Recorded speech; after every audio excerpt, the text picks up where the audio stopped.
Okay. I forgot my necklace. Okay. It's time. It's time to talk about some shit that's really been getting to me, dude. I'm not gonna lie. When These Things Happen first came out, that album by G-Eazy was life-changing for me. I know that sounds over the top, that sounds extra, but dude, I'm telling you, like, there's just certain albums when you love hip-hop and when you love just music in general, and when you love lyricism, and when you love songwriting and the feeling that songs give you so much as I do, there's certain albums that are just gonna change your life because they come at a perfect time in your life. When you hear those albums, you never forget that feeling that you get, because you can re-listen to those albums 3 years later and it takes you straight back to that time. Those are timeless albums in my definition of the word timeless. These Things Happen is a timeless album. Since These Things Happen, G-Eazy was arguably one of my favorite hip-hop artists, just because I just loved his style. I loved the way that he made music, pretty much. I loved the way that he wrote music, wrote songs. And he had an album after that called When It's Dark Out. I went to that tour, I met him. Here's a picture of me and him. Don't judge. Look, that was the second celebrity that I met. First one was Ed Sheeran, he's a dick. But anyways, that was the first idol that I met, I guess I would say. And I was just too excited, dude. Like, I don't know. This is my boy JT. It's who I went to the show with, him and a couple others. But there's my VIP pass, and there's the tour poster. Anyways, long story short, he dropped that album, okay? It was pretty good. It wasn't as good as These Things Happen, but I'm like, all right, how can you really follow up with an album like that? Like, that album was just so incredible. This is probably the best you're gonna follow up with an album like that. Then, I think the album after that was The Beautiful and Damned. I wasn't feeling it. And he put out a few singles before that. I wasn't feeling them. Felt like they were quick money grabs, or stream grabs, as I like to call them. Tracks that you put out with poppin' artists to get your streams up. Cool, whatever. That's not the shit I fell in love with as a music fan, as a hip-hop fan, as a G-Eazy fan. And ever since These Things Happen, he just hasn't been able to match it, and it just seems like he hasn't even tried. So it's hard to even say he's one of my favorite artists still, because in my opinion, he lost that hunger after that album. It just pisses me off. So finally, we're getting talk from G-Eazy that These Things Happen 2 is coming up. I don't know if that's what it's going to be called, but he's been talking about it on social media, posting about certain things like here and there. Like, he's been working with Christoph Anderson, which is one of the producers from These Things Happen. I don't think he produced every track on These Things Happen, but probably a good handful of them. And he produced one of my favorite songs by G-Eazy and Kehlani called Get Away. That song really speaks to my soul. That was my shit for a year straight. So he dropped 3 tracks today, and he put them in a 3-pack called B-Sides. And I'm sitting here thinking, these are gonna be fire. And then I see the first one's with Tyga, and I'm like, I'm not, honestly, haven't listened to it, I'm not going to listen to it. I'm tired of those fucking songs. I'm fucking sick of it, dude, seriously. I'm not listening to that G-Eazy no more. I'm sick of that shit. Give me back the heartbroken G-Eazy talking about his relationships, his exes. I'm not listening to the track with Tyga. The third track is called Easy. I'm like, this might be good. Let me listen to that one first. Listen to it? No.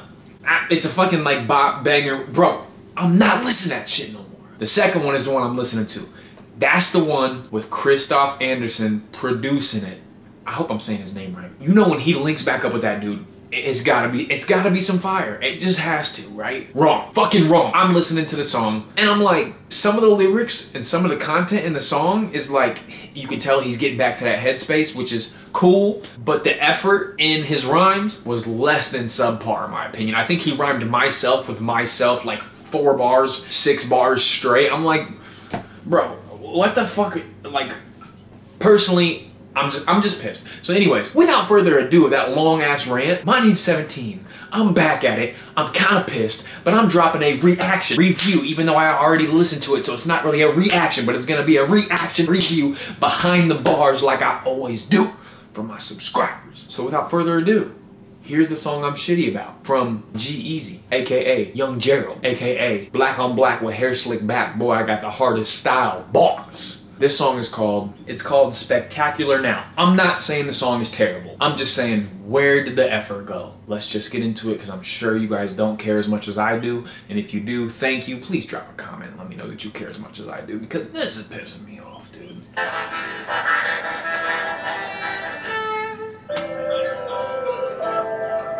So right in the beginning, you kind of hear what sounds like a harmonica, but it's not. It's really warped vocals. That kind of makes you understand that you're about to get into some eerie vibes like that Christoph Anderson usually does with his beats, which is why I really like that dude. You're thinking, all right, this is going to be hard, right? Yeah. A quick shift and all that. Catch up with some old friends. Yeah. I cop the whip and the next day start thinking about the next one. Like I ain't satisfied in my head, I start second guessing. Appreciate where you at, I still ain't learned a lesson. Compare myself without realizing that I'm the blessed one. I copped the whip and the next day I thought about the next one. Like in my head, I'm not satisfied, I start second guessing. Okay, cool. I'm rolling so far. You copped a very expensive, fancy car, probably the black Ferrari that he's got. You would think that when you get to that level and you buy a car like that might be one of your main goals as a music artist, or just as anybody trying to make it, trying to be successful in any career, that might be one of your main goals. So he's saying, I got there, I copped the whip, and the next day I started thinking about the next one. One way you can look at it is like, okay, I got the car, and I'm not satisfied, I just want another car. And the other way you can think about it is, I got the car, now I want more, I'm still hungry. So all right, cool. Like in my head, I'm not satisfied, I'm still second guessing. That's what he's saying. He's not satisfied with the car he already got, he wants more, which is a very big disease in the music industry that you hear about. I call it a disease. When you get something that you always wanted, you want more. And when you get the more, you want more. And it just never stops, which is why people say you need to set a bar. Like, I want to make 250K a year. And if you hit that 250K a year, you don't have to stop. But you gotta tell yourself that you're satisfied, you did it, you made it, this is what you wanted. Because if not, you're just gonna be obsessive about getting more and more and more. I got 1 million, I want 10 million. I got 10 million, I want 100 million. Got 100 million, I want a billion. It just never stops. Appreciate where you at, I still ain't learned a lesson. Compare myself without realizing that I'm the blessed one. Appreciate where you're at, but I still ain't learned a lesson. You gotta respect yourself for coming this far. Appreciate where you're at. I did it, I made it. That's what I was talking about. He's saying he's still struggling with that shit. He still hasn't learned a lesson to appreciate where he's at because now he still wants more and more and more when he should really be like, damn, look at all I got. And he's saying, I tried to compare myself, but I realize I'm the blessed one. My good days and my bad days, they seem to keep on switching. Most of this I know feel like me, but you don't pay attention. Is there lyrics on here so I could really get this? I don't know, hold on. My good days and my bad days, they seem to keep on switching. So he keeps going back and forth between good days and bad days. It's like he's not always living a straight out, like, the life that you think he might be living. Most artists I know feel like me, but you don't pay attention. So that's actually a really interesting point that I would like to emphasize on. People listen to these songs, okay?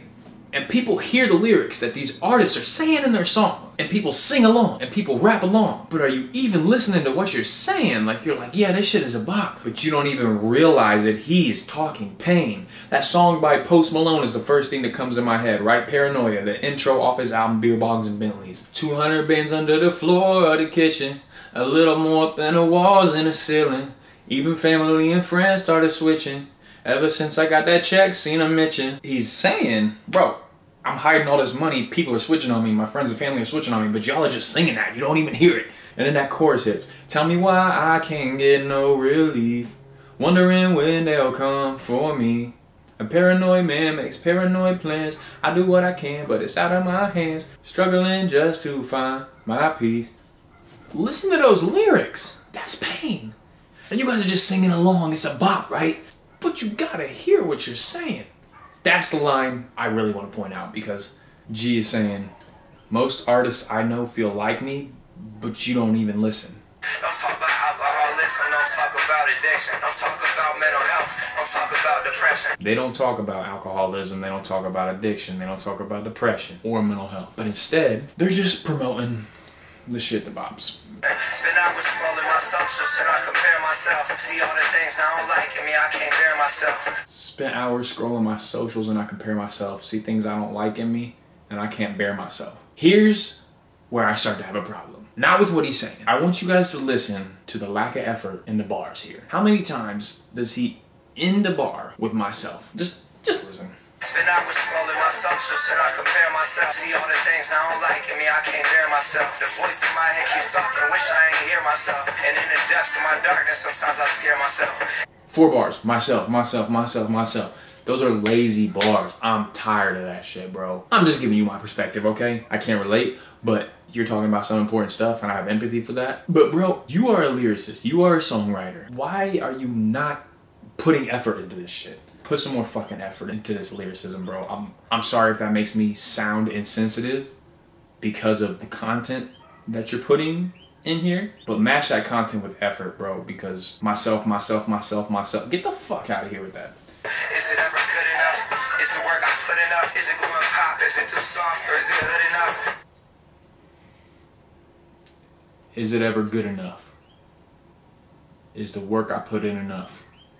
Is it gonna pop? Is it too soft or is it hood enough? So you're telling me that you make a record that's very honest, very transparent, and you question, is this too soft? Those soft records are what got you to pop. These Things Happen was your biggest album. That was his biggest album because that put him on the scene, right? 75% of that album is soft songs. And you're telling me now you're making songs saying, is this too soft? You got enough hood songs. You got enough bangers. Why don't you go back to the shit that inspired you to begin with? To the shit that really got your fans to say, this dude is dope. Nina Simone never could have been misunderstood enough. Saw there, you just gotta look enough, you know? He's talking about it's all there in his discography. You just gotta look enough. You just gotta listen to the words that he's saying and all his past albums to feel where he's at right now. Then the chorus comes in and he is singing on the chorus. Is it good enough? Cause if not now, where will it ever be? Is it good enough? Somebody show me the remedy. He's questioning, is his music good enough? Because if it ain't good enough now, when will it ever be? Because he feels like he's at his peak. Is it good enough? I remember when you said to me, cause if not now, where will it ever be? Cause if not now, where will it ever be? Oh no. He said, I remember when you said to me, is it good enough? Because if not now, when will it ever be? So maybe he's talking about a girl that he was with. Let's say Halsey, right? Everybody knows G for being with Halsey for a while. They had a real serious thing going on. He's saying, I remember when you said to me, if you don't think your music is good now, when will it ever be good enough? You need to learn to love the process and love your progress. Verse 2. I fell out with all my exes, not a curse in his name. Chasing ghosts and memories, I think I'm searching in vain. I fell out with all my exes, not a curse in his name. That means him and all his exes split. He must have too much of a fast-paced lifestyle that they don't fuck with, or he doesn't commit well, or they don't commit well, or I don't know. I'm not here to speculate. I fell out with all my exes, not a curse in his name. Curse in G's name. Meaning, they're just talking shit about him. All his exes are just talking shit about him because, well, that's what girls do when you break up with them, or when you guys just break up, even if you guys were on perfect terms. They just like to talk shit. I don't know why. People sometimes, they just don't like to accept that it's over. And, you know, I get it. You're hurt. I've been hurt. But one thing I've never done is talk shit about the person that I was with. Why? Because I loved them at some point. Why would I talk shit? It didn't work. It's over. I don't know, whatever. Anyways, back to G. I self-medicate, sometimes they said it works for the pain. Sacrifice the personal life while trying to work for this fame. I just don't know what to say. Like, I'm just not feeling it, bro. Like, why are you talking about self-medicating, bro? Like, popping pills is what he means. Drinking is what he means. Doing this is what, like, I'm tired of artists promoting that shit. Even when you're talking about that you're doing it to help with the pain, you're pretty much seen as a hero to a lot of young kids. And you talk about, I self-medicate when I go through a breakup. Motherfuckers are gonna hear that and get on whatever the fuck they want to get on. Self-medicate. What's self-medicate? All right, bet. I'll start taking some fucking Xans. Bro. Sacrificing personal life in search for the fame. He just want to buy some fucking cantaloupe. He just want to get some cereal. That's it. Just want to get some cereal. People running up to him with Snapchat. Yo, G's in Walmart getting some Cocoa Puffs. Oh shit, G likes Cocoa Puffs. Y'all hear that? That's what I imagine it's like when you're that big of a star. You can't even go in places. Because you want to get so famous? Great. You get famous, what happens? You have no personal life because people invade your personal space all the fucking time. It's what comes with it. It's what you signed up for. I put my personal gain before the people I love. And now I'm here, I ask myself, I'm 20 deep in the club. Who really loves me for me, or who's just here for the clout? If I had to guess, it's 50-50 just to even it out.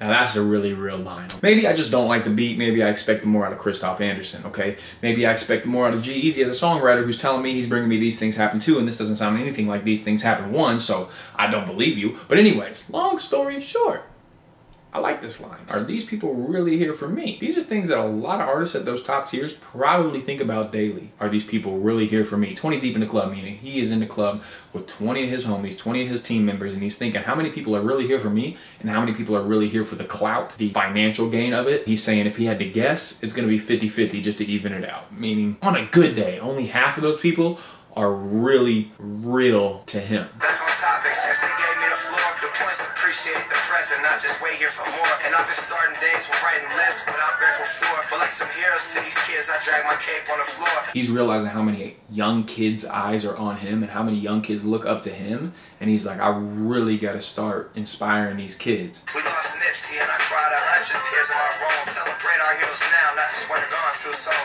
Yeah. He said, we lost Nipsey and I cried 100 tears in my room. Nipsey was one of my favorite hip-hop artists. And if you don't know who that is, his name is Nipsey Hussle. And he is from pretty much the streets of LA. I don't really know how they categorize those streets in LA, but he always claimed Slauson Ave. And Nipsey was a phenomenal artist. I don't really want to talk about it too much, but anyways, Nipsey Hussle got killed and he was 33.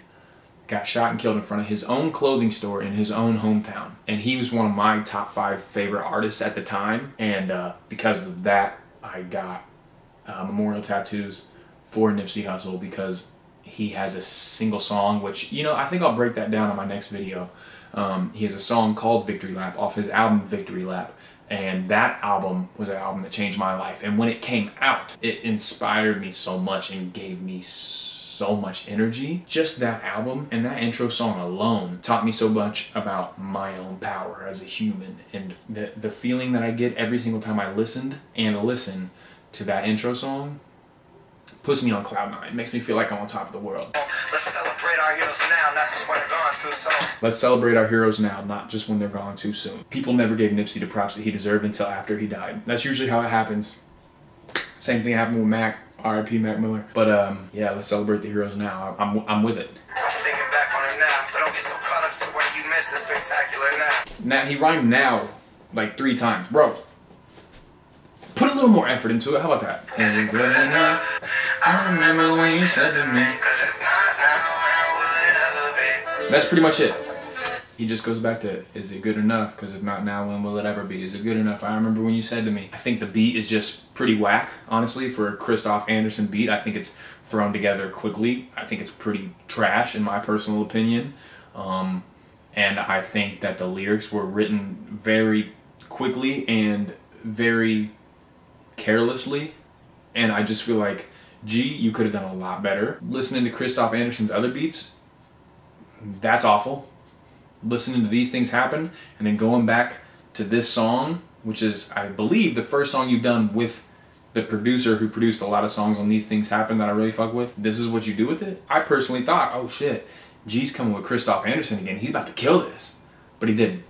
And that's just my personal take on it. If you guys kind of want to argue that, jump in the comments. Honestly, we can respectfully argue that. I just think this was very lazy by G. Luckily, this ain't gonna be on These Things Happen 2 or whatever he calls it. I really hope that that album surpasses my expectation for it, because right now I'm not as hyped as I was yesterday. As a big G-Eazy fan, it's your boy 17, like I said. Like, comment, dislike if you're one of those. It's cool, I'm not tripping about it, but I do want to talk to you guys in the comments. You didn't comment that much on my last video.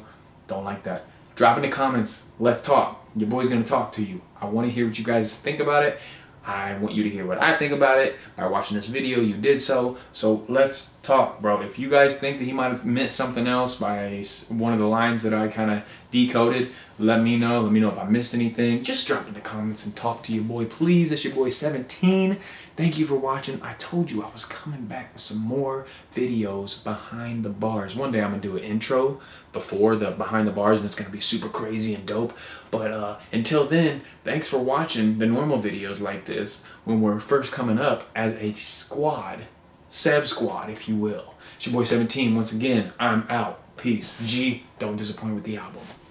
But whatever, I sent the letter I wrote. Unfinished in an envelope, just letting you know. Cause ever since our wave crashed, I let go of the rope. And I've been staying afloat, just building me a better boat.